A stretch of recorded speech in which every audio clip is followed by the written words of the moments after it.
உடல் வலிமையை உறுதி செய்யும் சிலாஜித், கவனத்தை மேம்படுத்தும் அஸ்வகந்தா மற்றும் உயிர் சக்தியை பெருக செய்யும் சஃபேடு முஸ்லி போன்ற இமயமலையின் மூலிகை பொருட்களை கொண்டு வந்து மிஸ்டர் பர்ஃபெக்ட் உருவாக்கப்பட்டுள்ளது. ஒவ்வொரு முறை உட்கொள்ளும் போதும் உடல் சக்தி, வலிமை மற்றும் மன வலிமை உறுதி செய்யப்படுகிறது. மா நேச்சுரல்ஸ் மூலம் மகிழ்ச்சியான தலைமுறைகள் உருவாகிறது. இப்போது மிஸ்டர் பர்ஃபெக்ட்டுடன் உங்கள் தலைமுறையும் வலிமையாகட்டும். எங்கள் வெப்சைட்டில் இருந்து உடனே ஆர்டர் செய்யுங்கள். வாட்ஸ்அப் எண்ணிலும் தொடர்பு கொள்ளலாம்.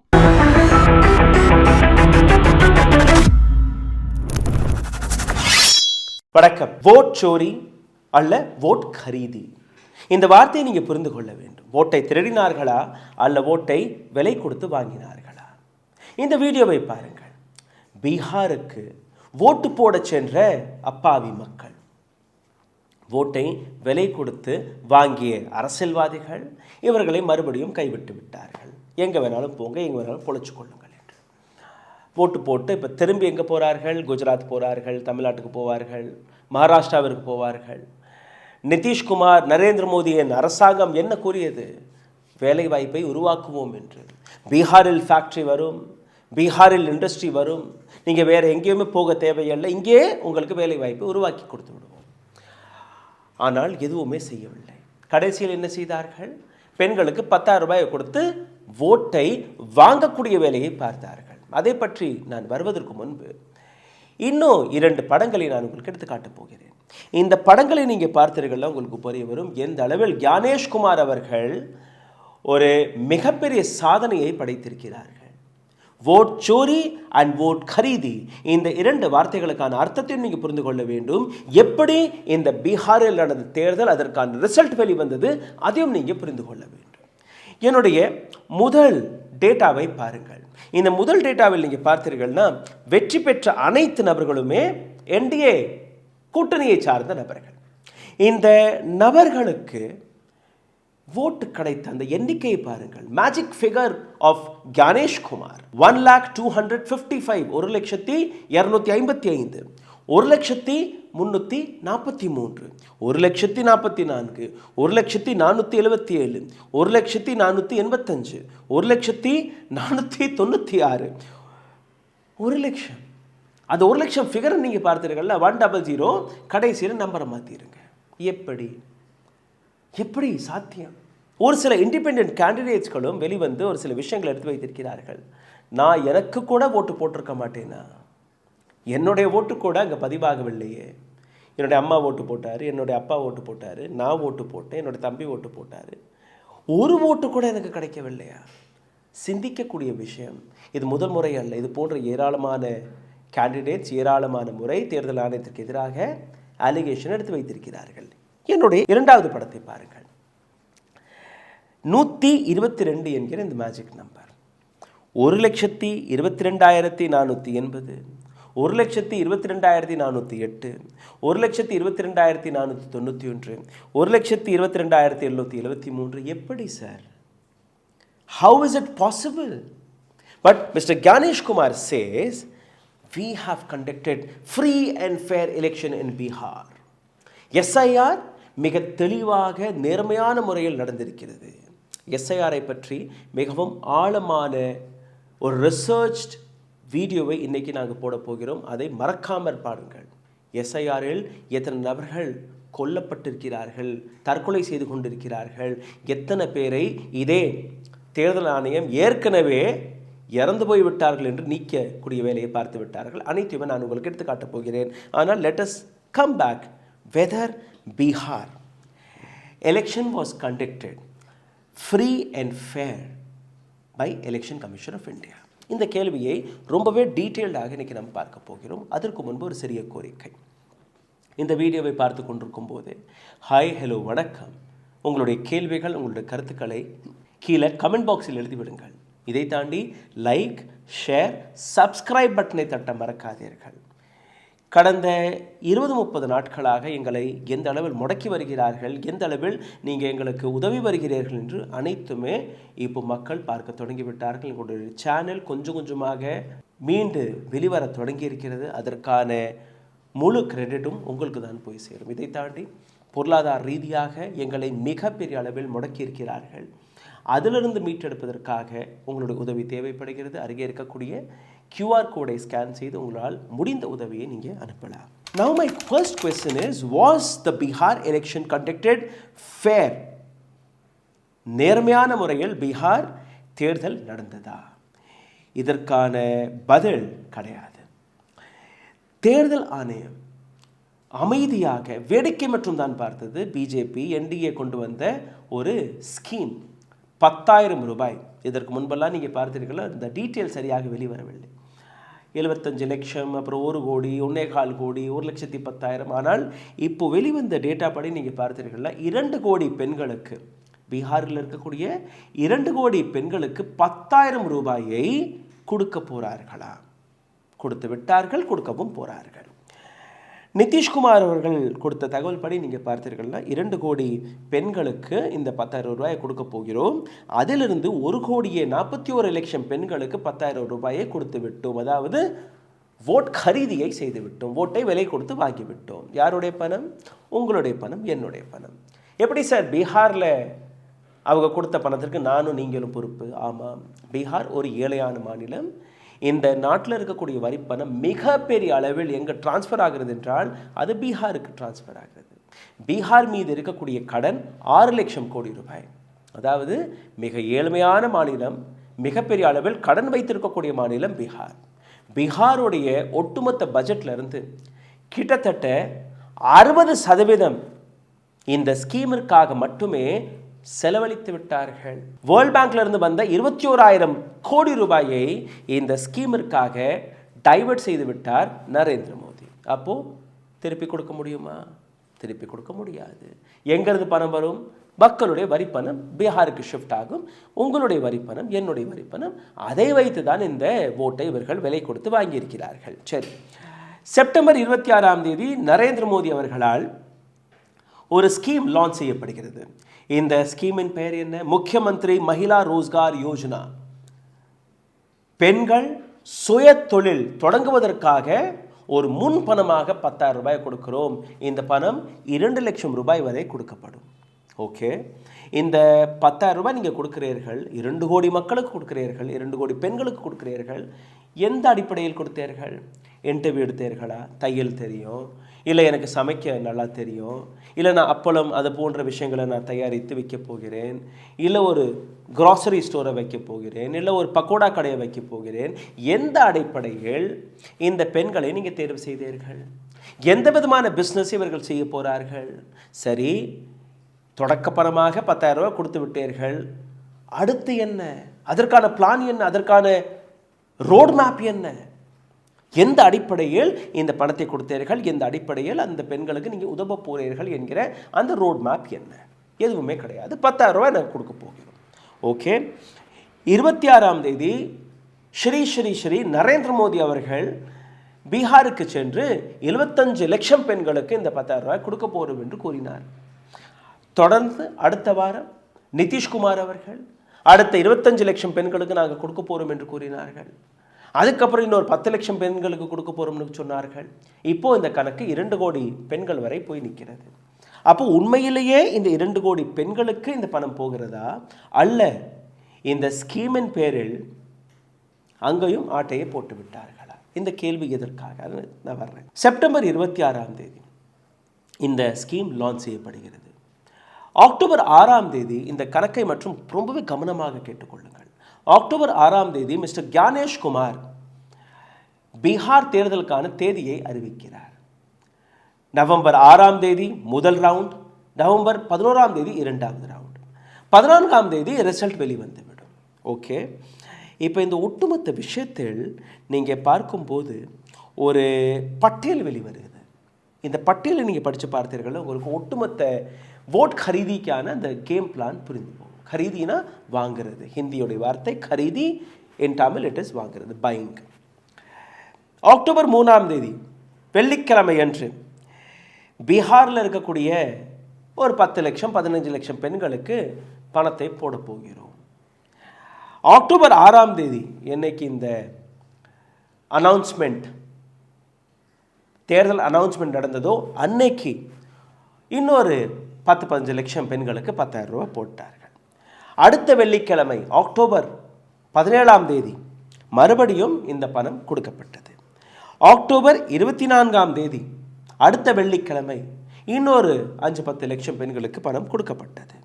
அக்டோபர் 31ஆம் தேதி, நவம்பர் 6ஆம் தேதி தேர்தல், அக்டோபர் 31ஆம் தேதி பணம் கொடுக்கப்படுகிறது. ஓகே, அக்டோபர் 6ஆம் தேதியிலிருந்து தொடங்கி model code of conduct implement செய்யப்படுது. அதாவது நீங்கள் 3ஆம் தேதி கொடுத்ததோடைய நிறுத்தி இருக்க வேண்டும். அதற்கு பின்பு மாடல் கோட் ஆஃப் கண்டக்ட் வழியாக நீங்கள் எந்த விதமான பண டிஸ்ட்ரிபியூஷனுமே செய்யக்கூடாது. இது தேர்தல் விதிமுறைகளுக்கு எதிரானது. பிஜேபி, நிதிஷ்குமாருடைய பார்ட்டி ஜேடியு, இந்த 2 நபர்களுமே பதில் கொடுத்தே தீர வேண்டும். எப்படி நீங்கள் இந்த பணத்தை டிஸ்ட்ரிபியூட் செய்தீர்கள்? அதற்கும் மேலே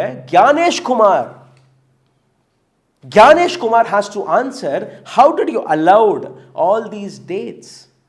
6th of October, 17th of October, 24th of October, 31st of October. இங்கே மட்டுமே நிற்கவில்லை.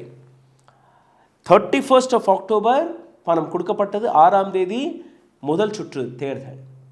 அடுத்த நாள் 7ஆம் தேதி அடுத்த ரவுண்ட் ஆஃப் பணம் டிஸ்ட்ரிபியூஷன். 11ஆம் தேதி 2வது சுற்று தேர்தல். 14ஆம் தேதி தேர்தல் ரிசல்ட் வெளிவந்த அன்னைக்கு 14ஆம் தேதியும் இந்த பணம் கொடுக்கப்பட்டது. அடுத்தபடியாக 21ஆம் தேதி பணம் கொடுக்கப்படுமாம், 28ஆம் தேதி பணம் கொடுக்கப்படுமாம், டிசம்பர் மாதம் 5ஆம் தேதி பணம் கொடுக்கப்படும், 12ஆம் தேதி பணம் கொடுக்கப்படும், 19ஆம் தேதி பணம் கொடுக்கப்படும், 26ஆம் தேதி பணம் கொடுக்கப்படும். இந்த இடத்தில் தான் ஒட்டுமொத்த மேஜிக்கே அடங்கி இருக்கிறது. அதாவது 3ஆம் தேதி, 6ஆம் தேதி, 17ஆம் தேதி, 24ஆம் தேதி, 31ஆம் தேதி, 7ஆம் தேதி நவம்பர், 14ஆம் தேதி நவம்பர், மொத்தம் 7 சுற்றில் பணத்தை கொடுத்திருக்கிறார்கள். ஒவ்வொரு முறையும் ஒரு 20 லட்சம் பெண்களுக்கு பணம் கொடுத்ததாகவே வைத்துக் கொள்ளுங்கள். மொத்தம் 1,40,00,000 பெண்களுக்கு. எப்படி நிதிஷ்குமார் கூறினாரோ 1,41,00,000 பெண்களுக்கு பணத்தை கொடுத்து விட்டோம் என்று. அப்போது ஒரு பெண்மணி பக்கத்து வீட்டில் இருக்கக்கூடிய பெண்ணிடம் போய் கேட்கிறார், எனக்கு 10,000 வந்துருச்சு, உனக்கு வந்துச்சா? இல்லையே, எனக்கு வரலையே. நீ ஃபார்ம் நிரப்பி இருக்க மாட்டேன், போய் ஃபார்ம் நிரப்பு. ஓகே, அந்த பெண்ணும் போய் ஃபார்மை நிரப்புகிறார். அடுத்த வாரம் அந்த பெண்ணிற்கு பணம் வந்துருச்சு. அடுத்த பெண்ணிற்கு இல்லையே, எனக்கு வரல. ஸோ ஒரு பெண்ணிற்கு வந்துருச்சு, 2வது பெண்ணிற்கும் வந்துருச்சு. அடுத்த பெண் என்ன, எனக்கு அடுத்த வாரம் வந்துடும். அதே மாதிரி 2 வாரம் கழித்து அந்த பெண்ணிற்கும் வந்துருச்சு. இப்போ இந்த பெண்கள் என்ன பண்ணுறாங்கன்னா, அடுத்தடுத்து வாய் வார்த்தையாக இந்த விஷயத்தை மற்ற பெண்களுக்கு எடுத்து வைக்கிறார்கள். அதாவது பாதி பெண்களுக்கு பணம் வந்துருச்சு, பாதி பெண்களுக்கு பணம் வரலை. நிதிஷ்குமார் அல்ல இந்த என்டிஏ அரசாங்கத்திற்கு ஓட்டு போடவில்லை என்றால் மீதம் இருக்கக்கூடிய தேதிகள் இருக்கு இல்லையா, அக்டோபர் 21, 14ஆம் தேதி, 28ஆம் தேதி, இந்த மாதிரியான தேதிகள் நீங்கள் பிஜேபிக்கு ஓட்டு போடலைன்னா மீதம் இருக்கக்கூடிய பெண்கள் உங்களுக்கு பணம் வராது. அரசாங்கம் இருந்தால் தானே பணம் வரும். அரசாங்கம் இல்லை என்றால் இவர்கள் தோற்று போட்டாங்கன்னா. இதைத்தான் ஜீவிகா பெஹன் என்கிற இந்த பெண்கள் 1,80,000 பெண்களை இந்த விஷயத்தை புரிய வைப்பதற்காக இவர்கள் திரட்டி இருக்கிறார்கள். ஜீவிகா பெஹன் என்கிற இந்த பெண்கள் ஒவ்வொரு வீட்டுக்கும் போய் இந்த விஷயத்தை புரிய வைத்தது மட்டுமல்லாமல் பிஜேபிக்கும் என்டிஏவிற்கும் ஜேடிஏவிற்கும் இந்த ஓட்டை விலை கொடுத்து வாங்கக்கூடிய இன்ஃப்ளூயன்ஸ் செய்யக்கூடிய வேலையை பார்த்திருக்கிறார்கள். யார் இந்த பெண்கள்?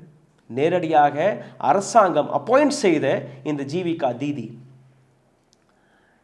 And they were promoting who? They were promoting BJP. They were promoting NDA. Is this not against the model code of conduct? இது மட்டுமல்ல, இது ஒரு நம்பர் மட்டும்தான். நீங்கள் மேலே பார்த்தீங்கன்னா 2 படங்கள். இது தில்லுமுள். எப்படி தில்லுமுள் நடந்தது அதை நீங்கள் பார்த்துருக்க முடியும். இப்போது இன்னொரு விஷயத்தை நீங்கள் பாருங்கள். த குவெண்ட்டில் ஒரு ஆர்டிக்கல் வெளிவந்திருக்கிறது. அந்த குவெண்ட்டில் நீங்கள் பார்த்தீர்கள்னா, Bihar poll game change and legalised bribery, how cash transferred violates MCC. பீகாரில் நடந்த தேர்தல் நேரடியாக மாடல் கோட் ஆஃப் கண்டக்டை மீறி லஞ்சம் கொடுத்து ஓட்டுகளை வாங்கக்கூடிய வேலையை இவர்கள் பார்த்திருக்கிறார்கள். அக்டோபர் 31ஆம் தேதி கொடுத்த அந்த பணம் தேர்தல் வர ஜஸ்ட் 6 நாட்களுக்கு முன்பு இந்த பணம் கொடுக்கப்பட்டது. அப்போ எந்த விதமான இன்ஃப்ளூயன்ஸ் நீங்கள் பாருங்கள்.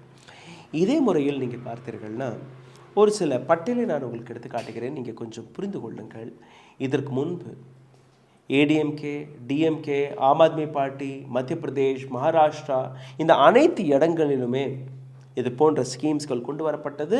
அதை தேர்தல் ஆணையம் தடுத்து நிறுத்தியது. 2006ஆம் ஆண்டிலிருந்து 2011ஆம் ஆண்டு தமிழ்நாட்டில் டிஎம்கே அரசாங்கம் இருந்தபோது ஒரு ஃப்ரீ கலர் டிவி டிஸ்ட்ரிபியூஷன் நடந்தது.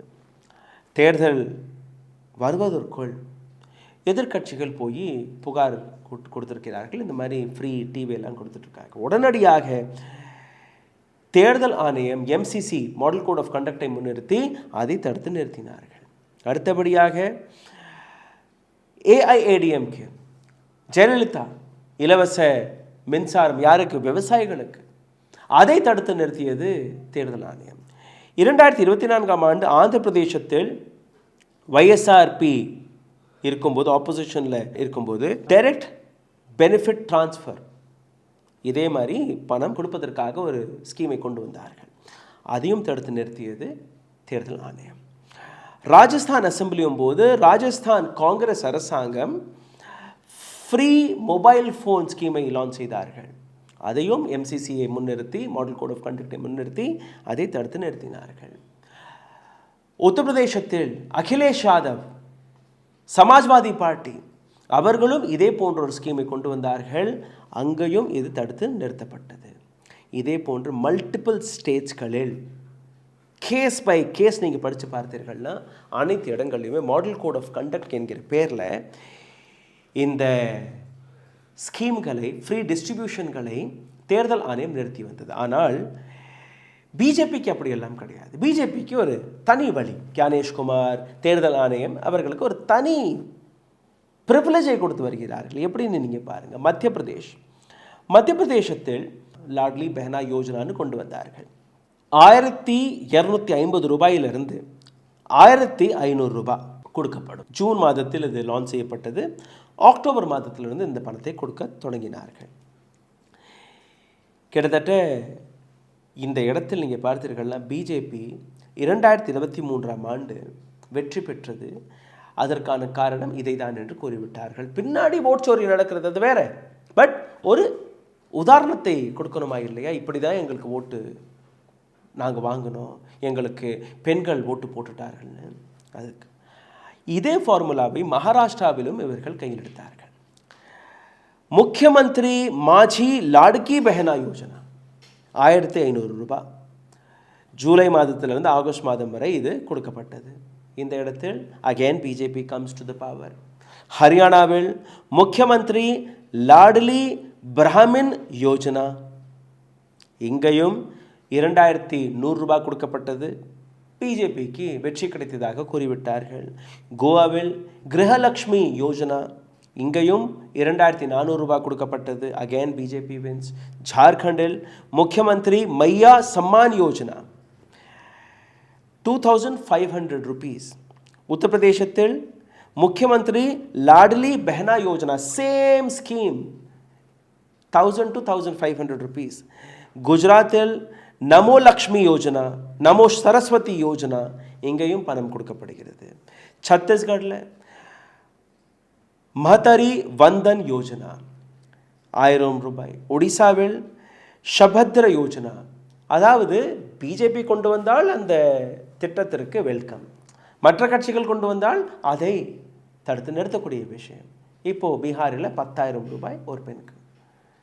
சிந்தித்து பாருங்கள் எந்த விதத்தில் இந்த பீகார் தேர்தல் நடந்தது. இஸ் திஸ் ஃபேர்னு நீங்கள் கேட்டீர்கள்னா நிச்சயமாக கிடையாது.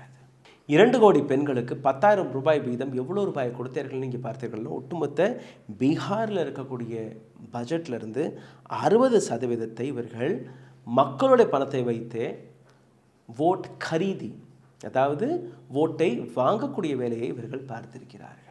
இப்போ சிந்தித்து பாருங்கள், 40,000 கோடி ரூபாய்க்கான இந்த மொத்த ஸ்கீம் 29,000 கோடி ரூபாயை ஏற்கனவே கொடுத்து விட்டார்கள். மீதம் இருக்கக்கூடிய 11,000 கோடி ரூபாயை அடுத்த ஒரு சில வாரங்களில் கொடுக்க போகிறார்கள்.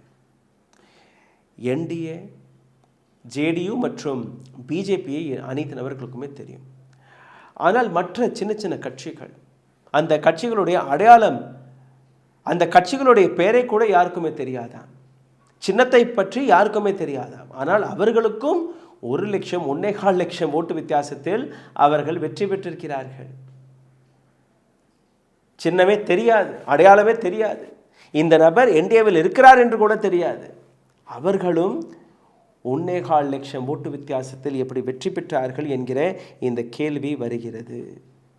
Now imagine, was this election conducted free and fair? உங்களுடைய கருத்துக்களுக்கு நான் எதிர்பார்ப்பேன். தயவு செய்து கீழே கமெண்ட் பாக்ஸில் உங்களுடைய கருத்துக்களை எழுதுங்கள். உங்களுடைய கருத்துக்கள் வழியாக கேள்விகளையும் கேளுங்கள். லைக், ஷேர், சப்ஸ்கிரைப் பட்டனை தட்ட மறக்காதீர்கள். இதை தாண்டி எங்களை சப்போர்ட் செய்ய நினைக்கக்கூடிய நபர்கள் அருகே இருக்கக்கூடிய QR கோடு இருக்குது, ஸ்கேன் செய்து உங்களுள் முடிந்த உதவியை அனுப்பலாம். நன்றி, வணக்கம். ஊடகம் கார்ப்பரேட் அரசியல்வாதிகளின் கைப்பாவையாக அடிமைகளாக இருந்தது போதும், இனி சாட்டை எடுத்து சுழற்றும் நேரம் வந்துவிட்டது. ஊடகம் பொதுமக்களாகிய உங்களுக்காக உங்களாலேயே இயக்கப்பட வேண்டும். ஊடக சுதந்திரத்திற்காக உங்களின் பங்களிப்பை இன்றே அளித்திடுங்கள்.